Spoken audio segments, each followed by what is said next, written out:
I spent the first 18 years of my life in apartment 2C right here. I spent 4 years at James Madison High School up the street.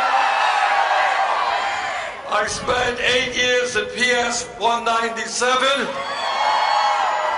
And I used to hang out on the corners on Kings Highway a little bit. So thanks for being here. Right on this street, I spent thousands of hours playing punch ball. Do they still play punch ball? All right. Played football. We played box ball, although the sidewalks look a little bit better than they did. We used to have sewers around here where we played marbles. And if you got the marble going down the hole in the middle, you got 10 marbles back. So this was a great community to grow up in. And I thank all of you for being here today. When I lived here, a lot of the folks, I don't know if they still are or not, these were rent-controlled apartments. Are they still? Anyone know that? Okay. So a lot of rent-controlled apartments and a lot of folks who did not have a lot of money. So growing up here, I learned the major lesson that I've ever learned in my life about economics, and that there are millions of families in America today who struggle every single day to take care of their families. And our job in this campaign is to create an economy that works for all of us, not just the 1%. And our job in this campaign and in the future is to think big, not small. To think about what we can accomplish as a people, not what we cannot accomplish. What we can accomplish is to end this disgrace where the top 1/10 of 1% now owns almost as much wealth as the bottom 90%. Unacceptable. What we can end is an economy where many of our people are working 2 or 3 jobs just to survive and get the health care and income they need, and yet 58% of all new income goes to the top 1%. Unacceptable. And what we can do is to end a campaign finance system which is corrupt, which allows billionaires to buy elections. Unacceptable to me. And what we can end is a broken criminal justice system. This great country of ours should not be having more people in jail than any other country on earth. Our kids should not be dealing with high rates of unemployment. They should have jobs, they should have education, not jail cells. What we have got to deal with is a nation in which millions of our people are working for wages that are just too low, and I'm glad to have helped lead the effort in this country for a $15 minimum wage. And when we talk about equitable wages, the fight continues for women not to be earning 79 cents on the dollar. And when we talk about where we go as a nation, when I was growing up here, many people who had high school degrees were able to go out and get good paying jobs. They were able to make it into the middle class. But you know what? The world has changed over the last 50 years. And in many respects, a college degree today is the equivalent of what a high school degree was 50 years ago when I lived here. And that is why we have got to make public colleges and universities tuition free. And I do not want to continue seeing So many of our people graduating school in $30,000, $50,000, $100,000 in debt and spending decades of their lives paying off that debt. We're going to allow people who have student debt to refinance that debt at the lowest interest rates they can find. When we talk about the future of this country, let me tell you, I was in Flint, Michigan about 6 weeks ago or so. And what I saw in Flint, Michigan, where children were being poisoned by a water system in which lead was very, very present and impacting and causing brain damage for little kids. In America today, we have got to rebuild our crumbling infrastructure, our water systems, our wastewater plants, our bridges, our roads, and we can create 13 million jobs doing that.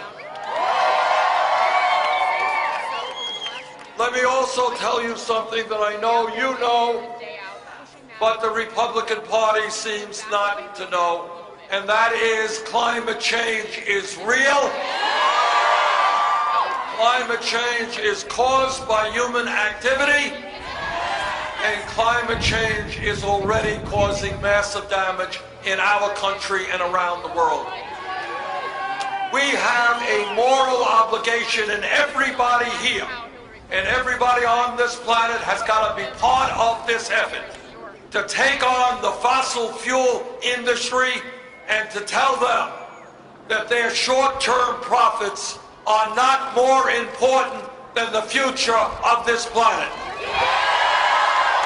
And we are together we are going to create an energy system which is based on energy efficiency and sustainable energies. Here is a simple truth. And the truth is that when we stand together as a people, there is nothing we cannot accomplish. When we tell the Donald Trumps and the others that we will not stereotype or scapegoat minorities, and when we stand together, we win. This campaign is about thinking outside of the box and outside of the status quo. Let me give you a few examples. We are the only major nation on earth that does not guarantee health care to all of our people. That has got to change. We have 29 million people today without health insurance. Many of you are underinsured with high deductibles and high co-payments, and every one of us is getting ripped off by the drug companies who charge us the highest prices in the world. We can transform this country and our economy by having a Medicare for all single-payer program. And I'll tell you something else. Who's going to pay for it? We're going to save substantial sums of money on health care by getting the private insurance companies out of the health care business.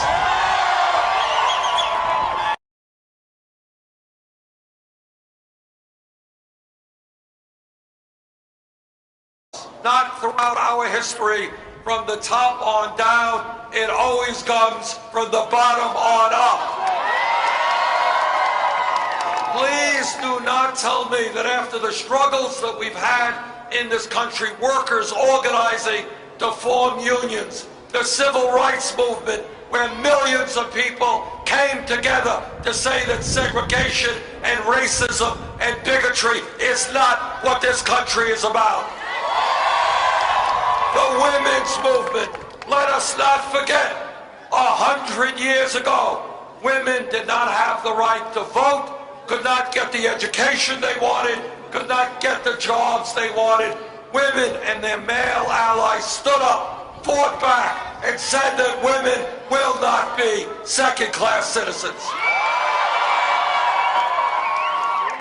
20 years ago or 10 years ago, if we stood here and people said that gay marriage would be legal in 50 states in this country, few would have believed that. But as a result of the struggles of the gay community and their straight allies, we made that happen. If we were this $7.25 an hour minimum wage is a starvation wage. We're going to raise that wage to $15 an hour. People would have thought that anyone who said that 5 years ago was crazy. But you know what happened?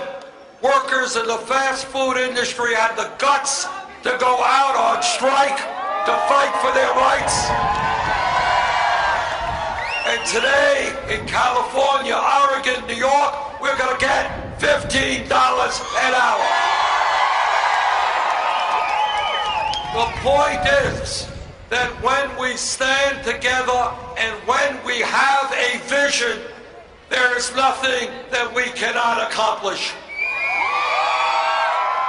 And all over this country, what the American people are saying, the status quo is not working for working families. They are asking, why is it that the top 1/10 of 1% now owns almost as much wealth as the bottom 90%? They are asking, why is it that the middle class is declining and 58% of all new income generated goes to the top 1%?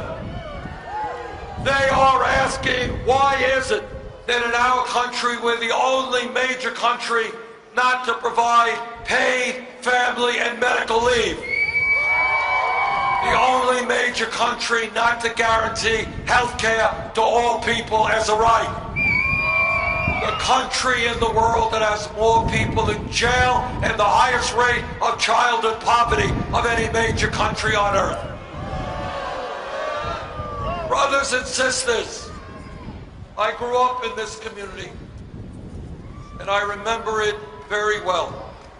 And I know that from this community, and from all over this state and all over this country, there is a movement developing which says it is too late for establishment politics and establishment economics.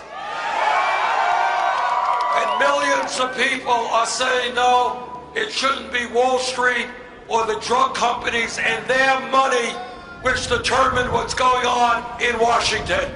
People want a government which represents all of us, not just the 1%.